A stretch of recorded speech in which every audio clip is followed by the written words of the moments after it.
जिसने आपको पैदा किया, जिसने भाजपा को सत्ता लाके दी, जिसने सारी आपको ताकत दी, आप उस आरएसएस की विचारधारा तक को मानने से इनकार करते हैं, जो विचारधारा कहती है कि हिंदुत्व बिना मुसलमान और बिना इस्लाम के हो ही नहीं सकता है। कि जिस मुसलमानों से नफरत करते हैं, जिस मुसलमानों से इतनी घृणा करते हैं, उनके पिताजी उन्हीं मुसलमानों के बीच में जाके अपना सर झुकाते हैं। इस देश में मुसलमान और इस्लाम हमेशा था, हमेशा है और हमेशा आगे रहेगा।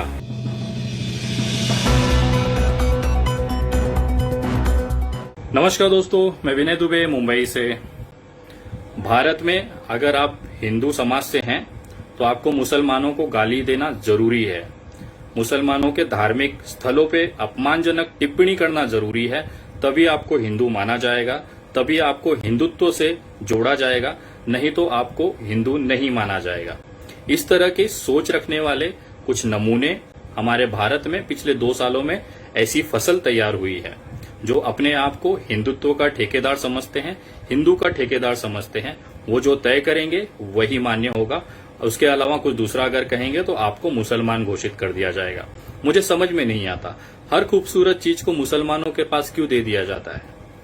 हर अच्छी चीज, अच्छी सोच, अगर कोई सही कह रहा है, सरकार की गलत नीतियों के बारे में अगर कुछ अच्छी चीज रखता है जिससे देश का भला होगा, ऐसी चीज रखने वालों को ये तुरंत मुसलमान घोषित कर देते हैं। इसका तात्पर्य है कि कहीं न कहीं हर अच्छी चीज मुसलमानों को दे दी जा रही है इन नमूनों के द्वारा। ये मानसिक तौर पे बीमार हैं। जिन्होंने इनको पैदा किया ये उनकी बात तक नहीं समझते हैं।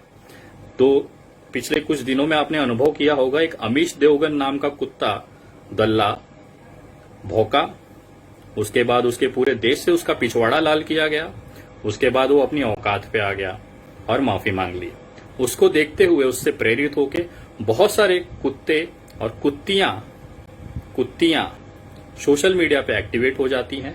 इस्लाम को गाली देना, उनके धार्मिक स्थलों को गाली देना, उसको अपना फैशन बना लेती हैं और ये साबित करना की कोशिश करती हैं कि देखिए, मैं अमीश देवगन से बड़ी कुत्ती हूं, मैं अमीश देवगन से बड़ा कुत्ता हूं।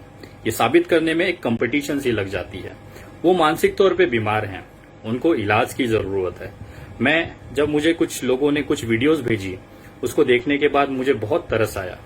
बेचारी एक लड़की, जिस समय अपना करियर का ध्यान देना चाहिए, अपने आप को आगे बढ़ाने का ध्यान देना चाहिए, वो बेचारी इतनी बेबस हो गई है कि उसके चेहरे में वो जनाना है कि मर्दाना है, वो समझ में नहीं आ रहा है। मुझे ऐसा लग रहा था कोई लड़का है जो अपने विग लगा के महिला वाला बात कर रहा है। खैर, वो उनका पर्सनल है, मैं नहीं जानता, न जानना चाहता हूं। मैं उस लड़की की खोज में निकला। उन्होंने कहा महाराष्ट्र में है। मैं उस लड़की की खोज में निकला और वो लड़की मुझे सौभाग्य से मिल गई। मैं आप लोगों को दिखाना चाहता हूं कि वो कितनी बीमार है। व्यक्ति आपको दिखता है तो तुरंत उसका इलाज करने की व्यवस्था करें। इस कदर ये बीमार हैं बेचारी। ये एक सांकेतिक वीडियो था और मैं आपको यकीन दिलाता हूं कि इस बीमारी का, जो महिला जो बीमार है, उसका इलाज कानूनी तरीके से भारत के अंदर, महाराष्ट्र के अंदर उसकी व्यवस्था की जा रही है, ताकि ये बीमार को ठीक किया जा सके। मुझे समझ में नहीं आता, ये जिसके नाम पे ये सारी चीजें करते हैं वो खुद इनकी बातों को नहीं मानता है। ये जिस नरेंद्र मोदी जी का उदाहरण देते हैं कि मुसलमानों को देश में नहीं चाहिए, हिंदुत्व सबसे ऊपर होना चाहिए, ये बात लेके ये लड़ते हैं, और उनके ही जो प्रेरणादायक हैं मोदी जी, वो खुद मस्जिदों में जाके सजदे करते हैं। कि जिस मुसलमानों से नफरत करते हैं, जिस मुसलमानों से इतनी घृणा करते हैं, उनके पिताजी उन्हीं मुसलमानों के बीच में जाके अपना सर झुकाते हैं। ये हालत है इन नमूनों की, और ये नमूने केवल भारत में पाए जाते हैं। मुझे एक बात बताओ, आप किसे हिंदुत्व कहते हो? आपको अभी तक हिंदुत्व का मतलब ही नहीं पता है। हिंदुत्व कहता है सभी धर्मों को साथ लेके चलना।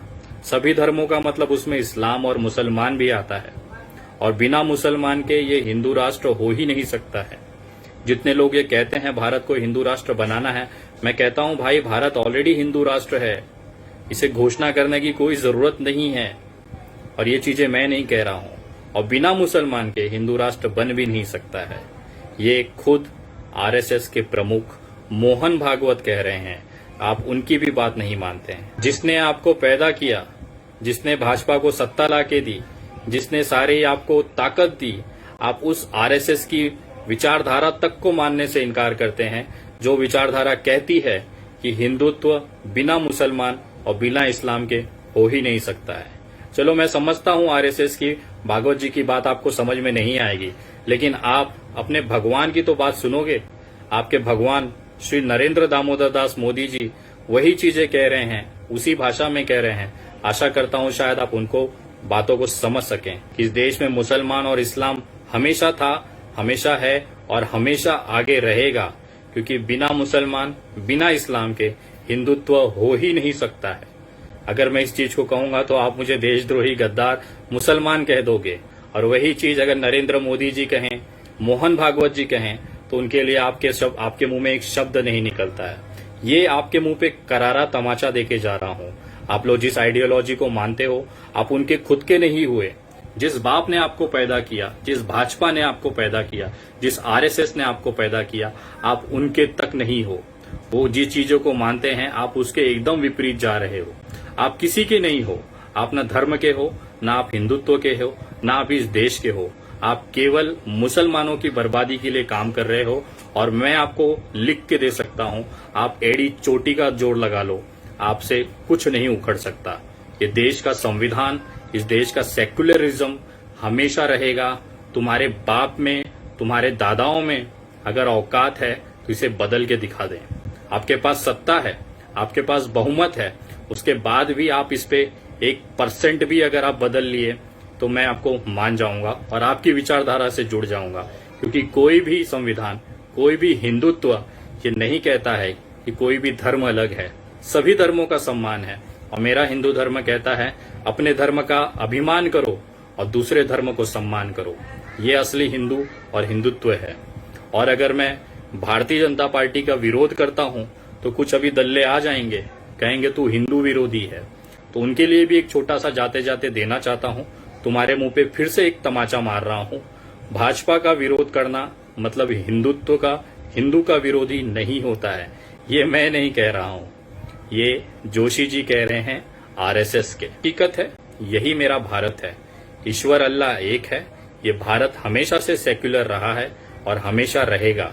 जिस भारतीय जनता पार्टी, जिस नरेंद्र मोदी की आप लोग बात करते हो, उदाहरण देते हो, उनको बोलो पहले भारतीय जनता पार्टी का जो संविधान है उसमें से सेक्युलर शब्द निकाल लें, उसके बाद देश का संविधान बदल लेना।